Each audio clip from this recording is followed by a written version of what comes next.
प्रभु यीशु मसीह के मधुर और मीठे नाम में आज दिनांक 4 सितंबर दिन रविवार को हम आप सब अपन के श्रोताओं का हार्दिक स्वागत करते हैं। आज के दिन के लिए वचन लिया गया श्रेष्ठ गीत की पुस्तक उसका 2 अध्याय 14 पद। हे मेरी कबूतरी, पहाड़ की दरारों में और टीलों के कुंज में तेरा मुख मुझे देखने दे, तेरा बोल मुझे सुनने दे, क्योंकि तेरा बोल मीठा और तेरा मुख अति सुंदर है।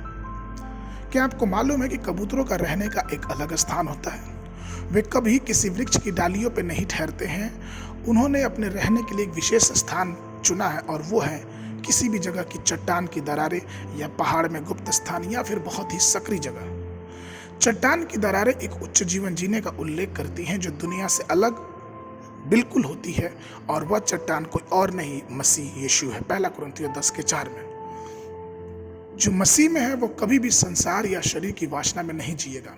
वो हमेशा केवल उन्हीं चीज़ों की तलाश करेगा जो महान है और अपने विचारों से हमेशा ही नेक कार्य करते हैं। दुनिया के लोगों का कोई नेक इरादा नहीं होता। वे हमेशा धन अर्जित करने के लिए और क्षणिक दुनिया में पाप में सुखों में लिप्त होने के लिए होते हैं। परंतु जो यहोवा के हैं वे संसार के नहीं हैं। वे इस दुनिया से अजनबी और प्रवासी के रूप में गुजारते हैं। जब हम संसार का राजकुमार वापस आएगा तो हम उस चट्टान या फिर यूं कहें कि दरारों के गुप्त स्थान में जो रहते हम निडर होके उसके प्रेम की घोषणा कर सकते हैं कि हाँ, हम इस पापमय संसार में अपना कुछ नहीं छोड़े हैं।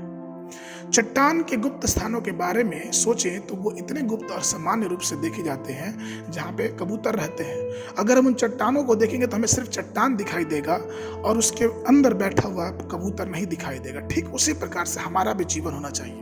हमारा जीवन बाहर से एक मजबूत होना चाहिए और ये तभी होगा जब हमारे जीवन के अंदर पवित्र आत्मा अर्थात वो कबूतर प्रार्थना के रूप में हमारे भीतर रहना चाहिए। यदि हम मसीह को अपना चट्टान मानते हैं तो हमारे अंदर कबूतर का वास होना चाहिए अर्थात पवित्र आत्मा का वास होना चाहिए।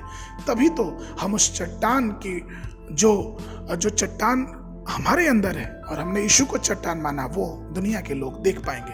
हम ये पाते हैं कि हमारे प्रभु यीशु मसीह ने 30 वर्षों की आयु तक जनता से अपने आप को छिपा के रखा और निर्धारित समय जब हुआ तो उन्होंने अपनी सार्वजनिक सेवा के लिए 3.5 साल की अवधि ले ली, क्योंकि 30 वर्ष तक कोई उन्हें नहीं जानता था।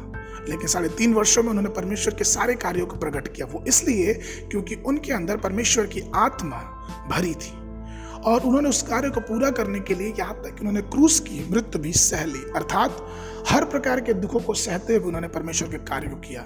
इसलिए आइए प्रभु में प्रिय लोगों, हम भी परमेश्वर के कार्यों में हर एक कष्टों को एक चट्टान की तरह सामना करते रहें और उस कलवरी के प्रेम के संबंध में अपने आप को बनाए रखें, बांधे रखें, क्योंकि वही है जो हमें मजबूती से आगे लेके जाता है। आज के मनन के लिए 1 कुरिन्थियों की पत्री उसका 2 अध्याय 2 पद। क्योंकि मैंने यह ठान लिया था कि तुम्हारे बीच यीशु मसीह वरन क्रूस पर चढ़ाए हुए मसीह को छोड़ और किसी की बात को न जानो। बाइबल अध्ययन के लिए सुबह के समय भजन संगीता की पुस्तक 143, 44 और 45 अध्याय। संध्या के समय 1 कुरिन्थियों की पत्री उसका 14 अध्याय 21 पद से लेके 40 पद तक। परमेश्वर आप सबको आशीष देवे।